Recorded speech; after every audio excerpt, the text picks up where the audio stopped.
পাঠ্য বই ছাত্রছাত্রীদের হাতে পৌঁছায় নাই, কবে পৌঁছাবে এটা আমগের উপদেষ্টা জানে না। শোনেন কি কয়।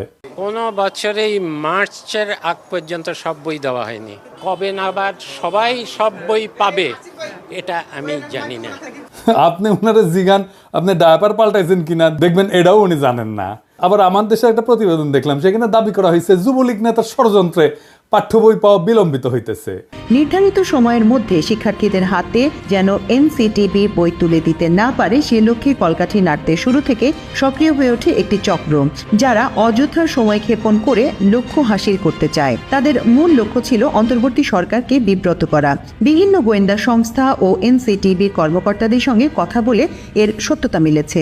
মুদ্রণ শিল্প সমিতির সাবেক সভাপতি এবং যুবলীগ নেতা জহুরুল ইসলাম পাঠ্যপুস্তক নিয়ে সরকারকে বিব্রত করতে প্রথম থেকেই সক্রিয় হয়ে ওঠেন। এরই অংশ হিসেবে সরকারের বিনামূল্যের পাঠ্য বই মুদ্রণের জন্য 25 মার্চ পর্যন্ত সময় চেয়ে শিক্ষা উপদেষ্টা বরাবর চিঠি পাঠিয়েছিলেন মুদ্রণ শিল্প সমিতির সিনিয়র ভাইস চেয়ারম্যান জুনাইদুল্লাহ আল মাহফুজ। এ নিয়ে ব্যাপক আলোচনার পর তড়িঘড়ি করে সংবাদ সম্মেলন ডেকে ক্ষমা চান মাহফুজ এবং সমিতির প্যাডে চিঠিটি যাওয়ায় নিজের দায় স্বীকার করে ক্ষমা চেয়েছেন সমিতির সভাপতি রাব্বানী জাব্বারও। রাব্বানী সাবেক ডাক ও টেলিযোগাযোগ মন্ত্রী মোস্তফা জাব্বারের আপন ভাই। আওয়ামী লীগের মন্ত্রী স্টিভ জব্বারের ভাইরে দেওয়া হয়েছে বই ছাপানোর দায়িত্ব, রাব্বানী জব্বার তো এই হবে না। যাই হোক, আজকে আমি এই শিক্ষাক্ষেত্রে বিশেষ করে প্রাথমিক আর মাধ্যমিক শিক্ষার ক্ষেত্রে সিলেবাস, পাঠ্য বই, পরীক্ষা পদ্ধতি এই সমস্ত নিয়ে শিক্ষা ব্যবস্থার সংস্কার নিয়ে কথা বলবো। শিক্ষা সংস্কার নিয়ে কথা বলার আগে দুটো জিনিস নিয়ে একটু কথা বলে নিই, এটার সাথে সম্পৃক্ত। ছাত্ররা বই পায় নাই। এই যে মাসুদ কামাল কইতেছে হাসিনার আমলে কখনোই বই পাইতে দেরি হয় নাই, শোনেন কি কইতেছে, তার মুখেই শোনেন। এত বছর ধরে মানুষ স্বৈরাচার মৈরাচার সব বলছি, গালাগালি সব করছি, একটা কিন্তু পোলাপন বই পাইছে না, উনি দিতে পারবেন না। সে কি ঠিক বলিছে? দেখেন এটা 2023-এর খবর, বই ঠিক সময় মতো পাইছে। আবার দেখেন এটা 2022-এর খবর, তার আগের বছর ঠিক সময় মতো বই পাইছে। 2023-এর আর একটা খবর দেখায় যে দেখেন ঠিক সময় মতো বই পাইছে। তাহলে মাসুদ কামাল কেন বলে যে হাসিনার আমলেও বই পাইছে 1 তারিখে? মাসুদ কামাল হাসিনার লেসপেন্সারি করিচ্ছে, ফ্যাসিবাদের লেসপেন্সারি করিচ্ছে, এটা টের পাচ্ছি। কারণ মাসুদ কামাল মনে করিচ্ছে আওয়ামী লীগ যদি আবার ক্ষমতা এসে যায় তাহলে একটা দাও মারা লাগবে। যাই হোক, এটার বাইরেও একটা কারণ আছে। কারণ এটা হচ্ছে বাংলাদেশ, কেউ যদি প্রমিনেন্স পায় নিজেরা ঈশ্বর ভাবতে থাকে, সে নিজেই রেফারেন্স উৎপাদন করে, নিজে চেক করবে তার টাইম কই। তাহলে এই যে মিছা কথাটা সে কইলো তার কি হবে? মাসুদ কামাল সিনিয়র সাংবাদিক, যাই হোক আমি তার উপরে এখনই চড়াও হব না, তার আমি বেনিফিট অফ ডাউট দিতে চাই। স্লিপ অফ টাঙ্গও তো হইতে পারে, ভুল হইতে পারে, কিন্তু মাসুদ কামাল এর পরে যদি ভুলভাল মিছা কথা কইছেন তাইলে গেলে বুঝেছেন একেবারে কচ্ছপের কামড় দিয়া ধর্ম কলে। এবার আসেন, বইয়ের সিলেবাস পাল্টাইছে সরকার, জুলাই আগস্টের বিপ্লবের ঘটনা ঢুকাইছে। কি ঘটনা করিছে সেটা এনা দেখি, আসেন। দেখেন হাসিনার নাম নেয়নি, পরে মনে হয় পুলিশের দায় শুধু, আওয়ামী লীগ নাই, ছাত্রলীগ নাই, গণঅভ্যুত্থানের বিরুদ্ধে মেইন কালপ্রিটের নাম নাই। এরা বাচ্চাদের কি শিক্ষা দিতে চায়? যদি বইয়ে হাসিনার নামই লেখা না হয়, আওয়ামী লীগের নামই লেখা না হয়, ফ্যাসিবাদের নামই লেখা না হয়, তাহলে গণঅভ্যুত্থানটা হইল কার বিরুদ্ধে?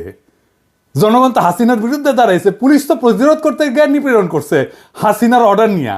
এই নৃশংস প্রতিরোধের দায় কেবল পুলিশকে দিচ্ছে কেন? হাসিনার নাম কেন নিচ্ছে না? বাচ্চাদের জানা উচিত না হাসিনা জোর করে ক্ষমতায় থাকা এবং তার অপশাসনের বিরুদ্ধে আমরা ফাইট করছি? আমাদেরকে এখনো কারা হাসিনার রাজ্যে রাখতে চাচ্ছে, যে রাজ্যে হাসিনাকে কালপিট বলা যাবে না? তো কে লিখেছে? রাখাল রাহা, ওর আসল নাম সাজ্জাদুল হক। এই এত ইসলামোফোব যে নিজের মুসলমান নামটা পাল্টা এটা হিন্দু নাম নিছে, প্রগতিশীল হয়েছে। যে বইটা দেখালাম এটা 5ম শ্রেণীর বাংলা বই, এখানে যে খুনি ফ্যাসিস্ট হাসিনার নাম লেখা হয়নি তা না। 9ম 10ম শ্রেণীর বাংলা বইয়ে জুলাই আন্দোলনের ইতিহাস কেন্দ্রিক একটা গদ্য যুক্ত করা হয়েছে, এটাতেও খুনি হাসিনার নাম লেখা হয়নি, আওয়ামী লীগের নাম নেওয়া হয়নি, ছাত্রলীগের নাম নেওয়া হয়নি। নাম না নিয়ে এরা ইতিহাস লিখেছে। কি লিখেছে দেখেন, মূলোৎপাটন করবে শাসন ক্ষমতা আঁকড়ে থাকা ফ্যাসিবাদী এক শাসককে, নিপীড়ক সরকারও প্রস্তুত, তার আছে দলীয় বাহিনী। দেখেন হাসিনার নাম নেয়নি, দলীয় বাহিনী ইউজ করছে হত্যাযজ্ঞ চালাইতে, কিন্তু এই দলীয় বাহিনী আওয়ামী লীগ ছাত্রলীগের নাম লিখতে এদের জাত যায়, লজ্জা লাগে। এরা ইতিহাস লিখতেছে, কিন্তু আমরা কার বিরুদ্ধে যুদ্ধ করছি তার নাম লিখতেছে না। কারা শহীদদের খুন করছে, গুলি করছে, পঙ্গু বানাইছে, অন্ধ বানাইছে, তাদের পরিচয় বলতেছে না। এটা কেমন ইতিহাস? আবার দেখেন লিখছে, কিন্তু প্রতিরোধ করেছিল সরকারি দলের দুর্বৃত্ত বাহিনী, তাদের পাশে ছিল রাষ্ট্রীয় বাহিনীগুলোর ক্ষুদ্র একটা বিপদগামী অংশ। মানে বুঝিছেন, সরকারি দলের দুর্বৃত্ত বাহিনী বলতে পারতেছে, যেন এই বাহিনীর নাম নাই। আপনারা দেখেন রাষ্ট্র বাহিনীর একটা ক্ষুদ্র অংশ নাকি বিপদগামী ছিল। হ্যাঁ, হাই সেলুকাস, যেখানে আস্ত একটা পুলিশ বাহিনী, আস্ত র্যাব, ডিজিএফআই, এনএসআই, ডিবি জনগণের বিরুদ্ধে দাঁড়াইছে, সেখানে ক্ষুদ্র একটা বিপদগামী অংশ নাকি দাঁড়াইছে। কি কারে ইতিহাসের বিকৃতি বলেন?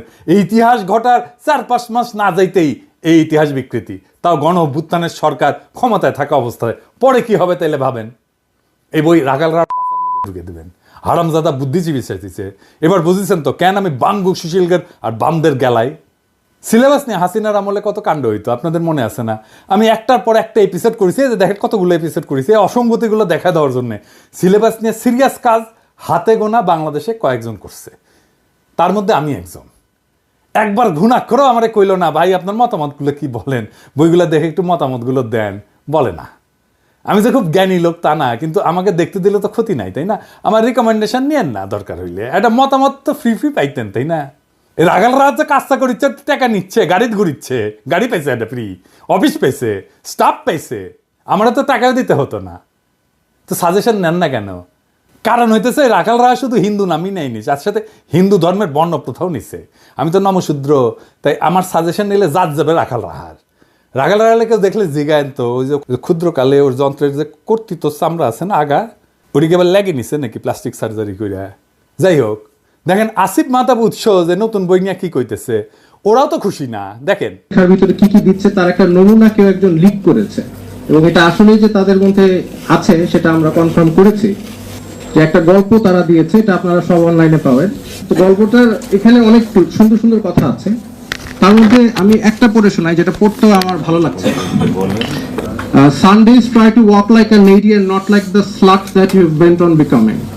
এটার মানে হচ্ছে এইভাবে, মানে রবিবারে ভালোভাবে হেঁটে যাবে, যাতে করে তুমি যেই খান কি না সেটা হতে চাও, তুমি সেটা না হতে পারো। এবং এই গল্পে এই ওয়ার্ডগুলি, মা মেয়েকে খানকি ডাকছে, এটা মানে বারবার আসছে। আমি জানি না এই গল্পটা আমাদের সাহিত্য বা ইংলিশের ক্লাস 9-এর বইয়ে থাকার কতটা প্রয়োজন। তার মানে সিলেবাস নিয়ে ঝামেলা মিটাতে পারে নাই। এবার আসেন আমি সলিউশন নিয়ে কথা বলি। এখন যেভাবে বই ছাপা হয় সেটা বন্ধ করতে হবে, তাইলে পরিবেশের ক্ষতি কিছুটা কমবে। গাছ কাটতে হবে না এই কাগজ তৈরি করার জন্য, কোনো ছাপা বই থাকবে না। ছাত্রছাত্রীরা ট্যাব পাবে, ট্যাব 1 বছর বইয়ের জন্য প্রত্যেক ছাত্রের পিছনে খরচা হয় প্রায় 500 টাকার মতো।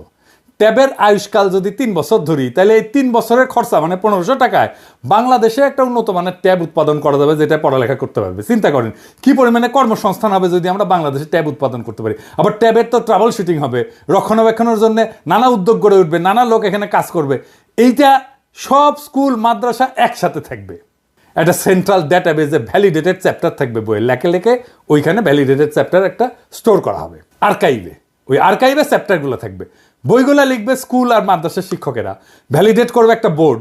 সংশ্লিষ্ট স্কুল বা মাদ্রাসার নিজের বই বা নিজের মডিউল সেন্ট্রাল ডেটাবেস থেকে, ওই আর্কাইভ থেকে চ্যাপ্টার দিয়ে নিজেরাই তৈরি করে নেবে ইলেকট্রনিক্যালি। বলবে এই আমার বই এই চ্যাপ্টারগুলো থাকবে, ব্যাস বই তৈরি হয়ে গেল। ওটা ডাউনলোড করে নেবে ছাত্ররা। এটার সুবিধা হচ্ছে স্থানীয় ভিত্তিতে নিজস্ব সিলেবাস তৈরি হবে। ধরেন আমি একটা এক্সাম্পল দিই, ময়মনসিংহ, রাজশাহী, চাঁপাইনবাবগঞ্জ, পাবনা, বগুড়া, কুড়িগ্রাম, গাইবান্ধা, এই সমস্ত অঞ্চলে একটা বিশেষ রোগ হয়, জানেন, খুব খতরনাক রোগ হয়। এটার নাম হইতেছে কালাজ্বর। এইখানে কালাজ্বরের কিভাবে প্রতিরোধ করা যায়, কালাজ্বরের রুগীকে কিভাবে আইডেন্টিফাই করা যায়, সেই বিষয়গুলো যদি ওই অঞ্চলের বইগুলোতে থাকে, তাইলে চিন্তা করেন ওই অঞ্চলের ছেলে মেয়েগুলো যায় না উঠবে কিভাবে এই রোগটাকে সামলানো যায়। স্থানীয় অঞ্চলের সংস্কৃতি স্থানীয় স্কুলে পড়ানো হবে। ধরা যাক ময়মনসিংহ গীতিকা, এটা পড়ানো হবে ময়মনসিংহ অঞ্চলের স্কুলগুলোতে। লবণাক্ততা, এটা থেকে বাঁচার উপায়, এটার পড়ানো হবে উপকূল অঞ্চলে। চাঁপাইনবাবগঞ্জে পড়ানো হবে গম্ভীরা, স্থানীয় সংস্কৃতি। কালাইয়ের রুটি, পার্বত্য চট্টগ্রামে ম্যালেরিয়া পড়ানো হবে। অত্যন্ত রিচ কারিকুলাম তৈরি করতে পারবো আমরা। স্কুলের শিক্ষক আর স্থানীয় স্কুল কমিটি তাদের বই ঠিক করে নেবে। বইয়ের সাথে সাথে কয়েক হাজার প্রশ্নও তৈরি করা থাকবে। এই প্রশ্ন করার জন্য কোনো ঝামেলার দরকার নাই। চ্যাটজিপিটিতে বইটা আপলোড করে দিয়ে বললেই হবে এই বই থেকে 2000 প্রশ্ন তৈরি করে দাও, উত্তরও তৈরি করে দাও। তাইলে তারা প্রশ্ন তৈরি করে দেবে, উত্তরও তৈরি করে দেবে। বইয়ের চ্যাপ্টারের ভ্যালিডিটি থাকবে 3 বছর। প্রত্যেক বছর এই আর্কাইভে নতুন নতুন চ্যাপ্টার তৈরি হবে আর যুক্ত হবে স্কুলে কম্পিটিশন হবে বইয়ের চ্যাপ্টার লেখার জন্য ছাত্রদের মধ্যে। ছাত্ররাই লিখবে নিজেদের বইয়ের চ্যাপ্টার। ক্লাস 9-এর ছাত্ররা তো অবশ্যই ক্লাস 8-এর ছাত্র বই লিখতে পারবে, তাই না? আমরা সেরা চ্যাপ্টারগুলো সারা দেশ থেকে বের করে নিয়ে এসে আর্কাইভে রাখবো। সারা দেশে স্কুল ছাত্ররা যদি লেখে, তার মধ্যে থেকে আমরা নিশ্চয়ই 10-12টা ভালো চ্যাপ্টার পাবো যারা ভালো লিখছে। প্রত্যেক চ্যাপ্টারের জন্য অনলাইন টিচিং মডিউল তৈরি করব অনলাইনে। সেইখান থেকে মূলত শিখবে ছাত্ররা। আমাদের কোয়ালিটি শিক্ষকের সমস্যা কমবে, একজন লক্ষ লক্ষ ছাত্রকে পড়াইতে পারবে। সেরা শিক্ষকেরা টিচিং মডিউল তৈরি করবে। সারা দেশে একই রকমের শিক্ষার মান নিশ্চিত হবে। পরীক্ষা হবে ইলেকট্রনিক্যালি। কিভাবে?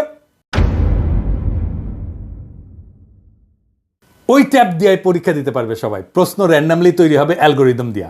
এক একজনের জন্য এক এক প্রশ্ন। পরীক্ষাও দেবে ট্যাব থেকে। কাউকে প্রশ্ন করতে হবে না, খাতা দেখতে হবে না, টেবুলেশন শিট বানাইতে হবে না। সকালে পরীক্ষা, বিকালে রেজাল্ট বের হয়ে যাবে। কত সময় বাঁচবে দেখেন। পুরা শিক্ষা ব্যবস্থা নিয়ে, সিলেবাস নিয়ে বেশিরভাগ সমস্যার সমাধান হয়ে যাবে। রাখাল রাহাদের রাহাজানি থামবে। আমরা অনেক গুরুত্বপূর্ণ বিষয়ে নজর দিতে পারবো এইটা অল্প সময়ের মধ্যে সম্পন্ন করতে পারলে। এখন প্রশ্ন হচ্ছে, এইটা কি বাস্তবায়ন করবে এই সরকার? এই সরকার তো কিছুই করে না, কিন্তু বলতে তো অসুবিধা নাই। আমাদের স্বপ্নটা জাগায় রাখতে হবে, আমাদের জাতিকে বুঝাইতে হবে আমাদের সম্ভাবনাটা কত বিশাল। আমাদের সমস্যা যাই থাক, তার সৃজনশীল সমাধান আছে। একদিন না হয় একদিন এই সমাধান বাস্তবায়িত হবে। ততদিন স্বপ্নকে জাগায় রাখতে হবে আমাদের। আমরা স্বপ্ন দেখি এমন এক বাংলাদেশে যেখানে শিক্ষার জন্য অপেক্ষা করতে হয় না, যেখানে পাঠ্য বই বিতরণে অব্যবস্থাপনার শিকার হইতে হয় না। আমরা স্বপ্ন দেখি এমন একটা শিক্ষা ব্যবস্থা যা শুধু জীবিকা অর্জনের পথ দেখায় না, বরং সৃজনশীলতা, উদ্ভাবনী শক্তি এবং আত্মমর্যাদা জাগায় তোলে। আমাদের স্বপ্ন একটা বিপ্লবের, সৃজনশীল বিপ্লবের। এই বিপ্লব কোনো বন্দুকের গুলিতে না, কোনো আন্দোলনে না, কোনো প্রতিবাদের মিছিলে না। এটা হবে আমাদের চিন্তায়, আমাদের দৃষ্টিভঙ্গিতে, আমাদের কর্মের মাধ্যমে বিপ্লব। আমরা বিশ্বাস করি প্রত্যেকটা শিশু একটা সম্ভাবনার প্রদীপ। আমাদের কাজ সেই প্রদীপের আলোকে জ্বালানো।